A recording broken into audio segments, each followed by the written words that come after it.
The American Cancer Society Making Strides Against Breast Cancer walks raise awareness and funds all across the country to save lives from breast cancer. Now, thanks to the funds raised by these events and the supporters for the past 25 years, American Cancer Society funded researchers have made significant progress in the fight against breast cancer.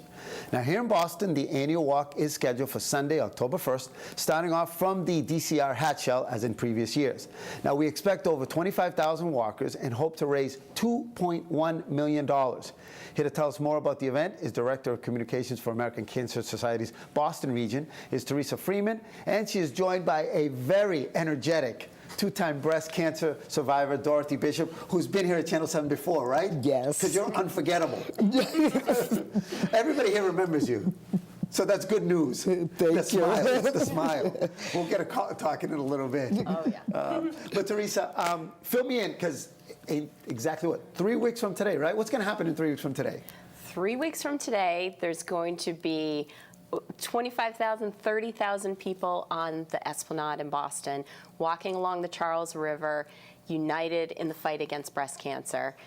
We're super excited because it's our 25th anniversary, and so both here in Boston and in Concord, New Hampshire, the Making Strides Against Breast Cancer Walk started this whole movement across the country, and now we've raised hundreds of millions of dollars in the fight against breast cancer. Right, we've talked about that before. It did actually start here in Boston, and it's going across the country.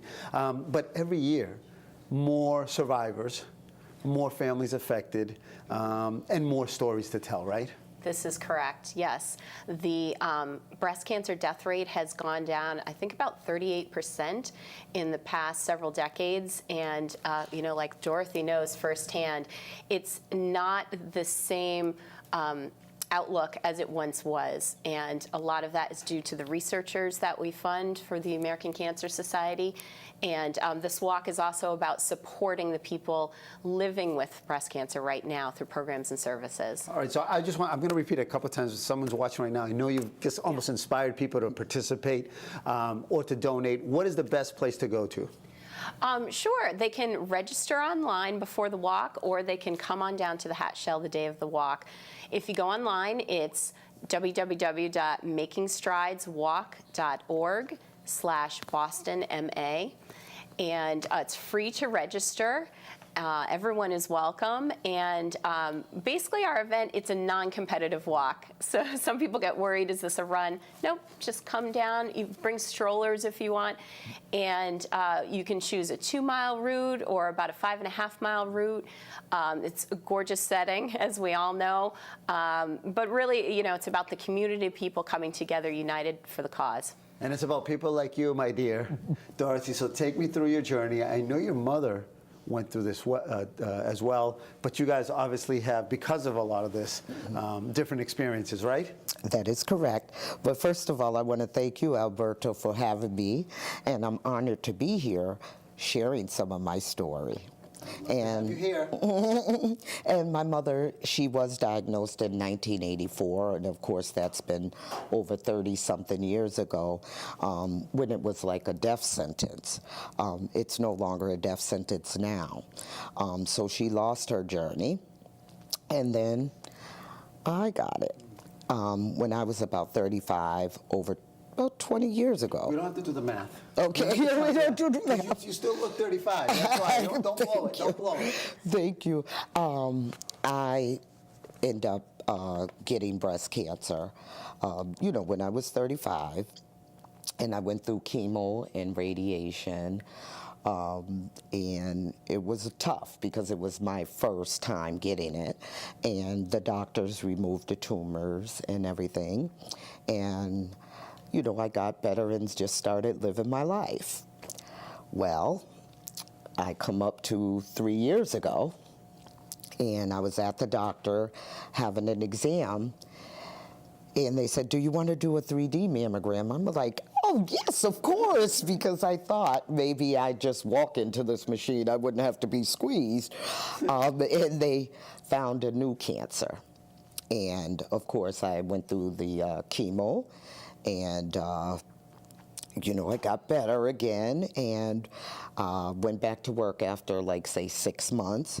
And I didn't know my job, which is very, very supportive of American Cancer Society, as well as myself. It's a passion now because of dealing with it with my mother, with myself, and other people that I know that have it. Would you say that this event, that it's going to happen in exactly 3 weeks, is also helpful for folks like you because it brings together so many people who've gone through this, and it's kind of like you don't feel like you're alone, and you start sharing stories, and it kind of inspires other folks?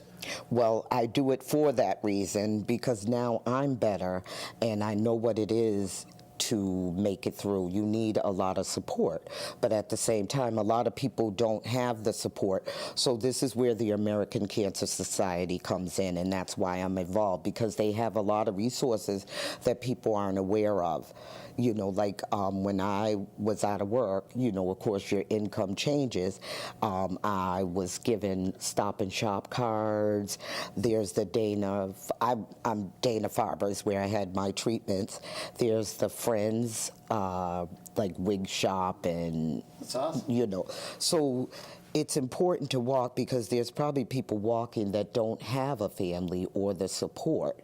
So that's why I do this. And it looks like you have a lot of fun, because I have some photos of you smiling. So we're going to put up a couple pictures, and I'm going to ask you to kind of identify, because you know if they're on TV, you better say their names. Oh, my God. You got to give them a shout out. I am so glad you're letting me do that. Yes. That's my family. The first young lady with the big grin is my sister, Glennis, my sister, Niecy, and, of course, me in the middle, my Aunt Carrie, which is my last living aunt out of 16 siblings she had. She's on television. Yes, and that's my best friend Mo. Her real name is Rita.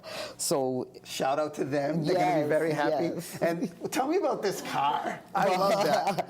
I loved it. Now, see, I've been involved with the American Cancer Society Making Strides Walk for 3 years now.